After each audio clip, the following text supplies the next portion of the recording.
வணக்கம் அன்பு நண்பர்களே. சன் ஆஸ்ட்ரோ மீடியா நண்பர்கள் அனைவரையும் அன்போடு வரவேற்கிறோம்.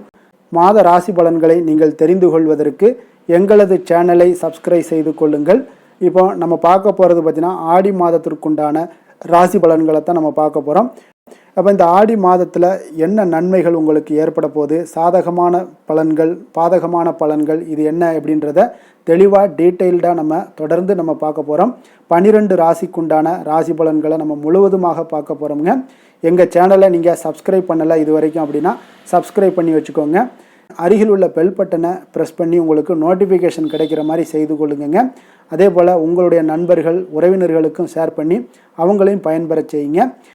மகர ராசி மகர லக்கண அன்பர்களுக்கு இந்த ஆடி மாதம் எப்படி இருக்க போகுது அப்படின்னு பார்க்குறதுக்கு முன்னாடி கிரக அமைப்புகளை பார்த்துருவோங்க. அப்போ உங்களுக்கு 2026ஆம் ஆண்டினுடைய ஆடி மாதத்தில் ஜூலை 17 முதல் ஆகஸ்ட் 17 வரைக்குண்டான மகர ராசிக்காரர்களுக்கு கிரகங்களுடைய சஞ்சாரத்தின்படி கடின உழைப்பால் பார்த்தீங்கன்னா உங்களுக்கு கௌரவமும் புதிய பொறுப்புகளுமே தேடி வரக்கூடிய ஒரு மாற்றங்கள் நிறைந்த ஒரு மாதமாக அமைய போகுதுங்க.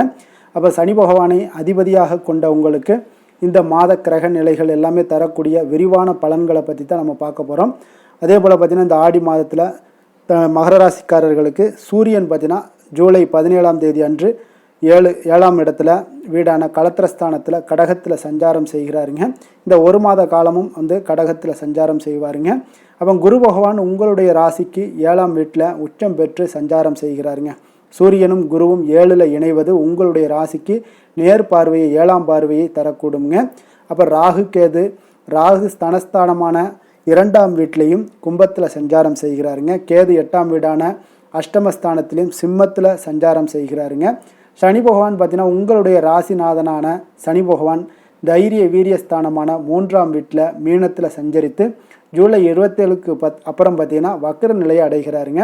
அப்போ 7.5 சனி முழுமையாக முடிந்து 3ல் சனி இருப்பது உங்களுக்கு ஒரு நல்ல பலத்தை ஏற்படுத்தி தரக்கூடிய ஒரு காலம்னே சொல்லலாமுங்க.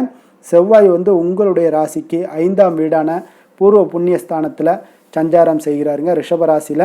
அப்போ இந்த அமைப்புகளெல்லாம் வச்சு பார்த்தோம்னா இன்று இந்த காலகட்டங்களில் இந்த ஒரு மாதமும் ஆடி மாதத்தில் தொழில் மற்றும் உத்தியோகத்தில் உங்களுக்கு 7ல் உச்சம் பெற்ற குருவினுடைய நேர்பார்வை உங்களுடைய ராசிக்கு கிடைப்பதால் உத்தியோகத்தில் இருந்து வந்த முட்டுக்கட்டைகள் எல்லாமே உங்களுக்கு விலகக்கூடுங்க. புதிய வேலைகள் தேடுபவர்களுக்கு நல்ல தகுதிக்கேற்ப நல்ல சம்பளத்துடன் கூடிய வேலைகள் எல்லாமே இந்த மகர ராசிக்காரர்களுக்கு அமையக்கூடுங்க. வியாபாரத்தில் புதிய கூட்டாளிகள் இணையக்கூடிய ஒரு வாய்ப்புகள் எல்லாமே ஏற்படுது. 3ல் சனி வக்கரமடைந்தாலும் புதிய ஒப்பந்தங்கள் மூலம் பார்த்தீங்கன்னா நல்ல லாபத்தை எல்லாம் உங்களுக்கு காணக்கூடிய ஒரு வாய்ப்பாக இருக்குங்க. அதே போல் நிதி நிலைமை, வருமானம் போன்ற விஷயங்களில் இந்த மாதத்தில் பொருளாதார ரீதியான பணப்புழக்கம் உங்களுக்கு மிக தாராளமாக இருக்கக்கூடிய ஒரு காலமாக இருக்குங்க. பணத்தளவில் பார்த்தீங்கன்னா உங்களுக்கு எந்த ஒரு சிரமமும் ஏற்படாது. 2ல் ராகு இருப்பதால் திடீர் பணவரவுக்கும் அதே சமயம் பார்த்தீங்கன்னா தேவையற்ற பேச்சுக்களால் வரவு தடையாவதற்கும் உண்டான வாய்ப்புகள் நிறையாக காணப்படுது. பூர்வீக சொத்துக்கள் விஷயங்களில் கமிஷன் தொழில் மூலம் பார்த்தீங்கன்னா நீங்கள் எதிர்பார்த்ததை விட நல்ல வருமானங்கள் இந்த மாதம் உங்களுக்கு கிடைக்கக்கூடிய ஒரு மாதமாக இருக்குங்க. 5ல் செவ்வாய் இருப்பதால் புதிய முதலீடுகளில் அவசரப்படாமல் உங்களுடைய அனுபவமிக்கவர்களுடைய ஆலோசனைகளை கேட்பது மிக மிக நல்லதுன்னே சொல்லுவேங்க. குடும்பம் மற்றும் உறவுகளில் இந்த மாதம் எப்படி இருக்குது அப்படின்னு பார்த்தீங்கன்னா குடும்பத்தில் மகிழ்ச்சியும் சுபகாரியங்களுக்குண்டான பேச்சுவார்த்தைகளும் இந்த மாதம் உங்களுக்கு கைகூடி வரக்கூடிய ஒரு காலமாக இருக்குங்க. குடும்பத்தில் மகிழ்ச்சி நிறைந்து காணப்படக்கூடிய ஒரு அற்புதமான ஒரு மாதமாக இருக்குது. 7ல் சூரியனும் உச்ச குருவுடன் இணைவதால் நீண்ட நாட்களாக தள்ளிப்போன திருமண பேச்சுவார்த்தைகள் எல்லாமே உங்களுக்கு நல்ல முறையில் நடைபெறக்கூடுங்க. புத்திர பாக்கியம் போன்ற நல்ல விஷயங்கள் எல்லாமே உங்களுக்கு சாதகமாக முடியக்கூடிய ஒரு வாய்ப்பாகவும் இருக்குங்க. கணவன் மனைவிக்கிடையே பார்த்தீங்கன்னா இருந்து வந்த சிறிய கருத்து வேறுபாடுகள் எல்லாம் நீங்கி ஒற்றுமைகளும் மேம்படக்கூடிய நல்ல ஒரு மாதமாக இருக்குது. கணவன் மனைவிக்கிடையே நல்ல அந்யோன்யம் புரிதல்கள் எல்லாமே நல்லபடியாக ஏற்படுதுங்க இந்த மாதம். அதே போல் ஆரோக்கியத்தில் இந்த மாதத்தில் 7ல் குருவினுடைய பார்வை ராசியில் இருப்பதால் உடல் ஆரோக்கியம் மிக சிறப்பாகவே இருக்குங்க. மனச்சோர்வு நீங்கி சுறுசுறுப்புடன் காணப்படுவீங்க. அதே போல் 8ல் கேது இருப்பதால் சில அலர்ஜி, வயிறு சம்பந்தப்பட்ட உபாதைகள் அல்லது அஜீரண கோளாறுகள் இதெல்லாம் நீங்கலாமுங்க. அதனால் உணவு கட்டுப்பாட்டில் கவனம் செலுத்துவது மிக மிக அவசியம்ங்க. வெளியிடங்களில் உணவு உட்கொள்வதெல்லாம் தவிர்த்துருங்க. அது உங்களுக்கு நன்மைகளை ஏற்படுத்தி கொடுக்குங்க. அதே போல் பார்த்திங்கன்னா இந்த மகர ராசிக்காரர்களுக்கு சூரியனுடைய ஆதிக்கம் நிறைந்த உத்திராடம் நட்சத்திரம் 2, 3, 4ஆம் பாதங்களை உள்ளடக்கிய நட்சத்திரக்காரர்களுக்கு 7ல் நட்சத்திரநாதன் சூரியன் பார்த்தீங்கன்னா உச்ச குருவுடன் இணைவதால் உங்களுடைய ஆளுமை திறனும் கௌரவமும் இந்த மாதம் உயருங்க. அரசு வழியில் நீங்கள் எதிர்பார்த்த சலுகைகள் எல்லாமே உங்களுக்கு கிடைக்கக்கூடும். கடன்கள் எளிதாக கிடைக்கக்கூடிய ஒரு வாய்ப்பும் ஏற்படுதுங்க. அரசு துறைகளில் இருப்பவங்களுக்கு பணிபுரியவங்களுக்கு வேலைப்பளு கூடினாலும் திறம்பட செய்து முடித்து பாராட்டுக்களை எல்லாம் பெறக்கூடிய ஒரு வாய்ப்பும் ஏற்படுது. வீண் பிடிவாதத்தை எல்லாம் தவிர்த்துருங்க. அது குடும்பத்தில் உங்களுக்கு இந்த காலகட்டங்களில் மன அமைதியை ஏற்படுத்தி தருங்க. அதே போல் பார்த்தீங்கன்னா சந்திரனுடைய ஆதிக்கம் நிறைந்த திருவோண நட்சத்திரக்காரர்களுக்கு மனதில் இருந்த குழப்பங்கள் எல்லாமே நீங்கி உங்களுக்கு இந்த மாதம் புதிய தெளிவுகள் பிறக்கக்கூடுங்க. புதிய வண்டி வாகனம் அல்லது வீட்டு உபயோகப் பொருட்கள் வாங்கக்கூடிய ஒரு யோகம் எல்லாமே உண்டாகக்கூடுங்க. கணவன் மனைவிக்கிடையே நல்ல ஒரு அந்யோன்யம் அதிகரித்து காணப்படுங்க. குடும்பத்தில் மகிழ்ச்சி நிறைந்த ஒரு மாதமாக இருக்குங்க. பிள்ளைகளுடைய கல்வியில் நல்ல ஒரு முன்னேற்றங்கள் ஏற்படும். விளையாட்டு போட்டிகளில் பரிசுகளும் கிடைக்கக்கூடிய ஒரு வாய்ப்பாக இருக்குங்க. நீங்கள் இந்த மாதத்தில் எச்சரிக்கையாக இருக்க வேண்டிய விஷயங்கள் அப்படின்னு பார்த்தீங்கன்னா வெளியூர் பயணங்களின் போது உங்களுடைய உடைமைகளை கவனமாக பார்த்து கொள்ள வேண்டிய ஒரு மாதமாக இருக்குங்க. அவிட்டம் நட்சத்திரம், அதாவது செவ்வாயினுடைய ஆதிக்கம் பெற்ற அவிட்டம் நட்சத்திரம் 1, 2ஆம் பாதங்களை உள்ளடக்கிய நட்சத்திரக்காரர்களுக்கு 5ல் நட்சத்திரநாதன் செவ்வாய் இருப்பதால் பூமி நிலம் ரியல் எஸ்டேட் தொழிலில் இருப்பவங்களுக்கு மிகப்பெரிய ஒரு லாபத்தை உங்களுக்கு காண்பிக்கக்கூடிய ஒரு வாய்ப்பை எல்லாம் ஏற்படுத்தி கொடுக்குறாருங்க.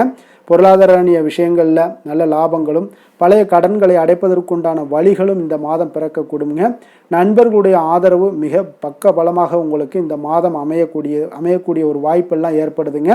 நீங்கள் இந்த மாதத்தில் எச்சரிக்கையாக இருக்க வேண்டிய எந்த விஷயத்தில் இருக்கணும் அப்படின்னு பார்த்தீங்கன்னா முன்கோபத்தை கட்டுப்படுத்துவது, அதே போல் வேலை செய்யக்கூடிய இடத்துல பிரச்சனை வராமல் தடுக்கக்கூடிய ஒரு வாய்ப்பை ஏற்படுத்துங்க. அதனால் கொஞ்சம் கவனமுடன் இருங்க. முன்கோபத்தை மட்டும் குறைத்து கொள்ளுங்க. இந்த ஆடி மாதத்தில் உங்களுக்கு பொருளாதார வளர்ச்சி யோகங்கள் எல்லாம் பெறணும் அப்படின்னா வியாழக்கிழமைகளில் தட்சிணாமூர்த்திக்கு மஞ்சள் மலர் சாற்றி கொண்டக்கடலை மாலை அணிவித்து வழிபடுவது சகல நன்மைகளையுமே உங்களுக்கு ஏற்படுத்தி தருங்க. அதே போல் ராகு கேது தோஷம் குறையணும் அப்படின்னு நினச்சிங்கன்னா ஆரோக்கியத்திற்கும் இந்த சனிக்கிழமைகளில் துர்க்கை அம்மனுக்கு நெய் தீபம் ஏற்றி வழிபடுவது உங்களுடைய தடைகள் அனைத்தையுமே நீக்கக்கூடிய ஒரு மாதமாக இருக்குங்க. மகர ராசிக்கு நன்மை செய்யும் ஹோரை பலன்கள்னு பார்த்தீங்கன்னா சந்திரன் செவ்வாய் புதன் சுக்கிர ஹோரைகள் உங்களுக்கு அதிக அனுகூலத்தை கொடுக்குங்க.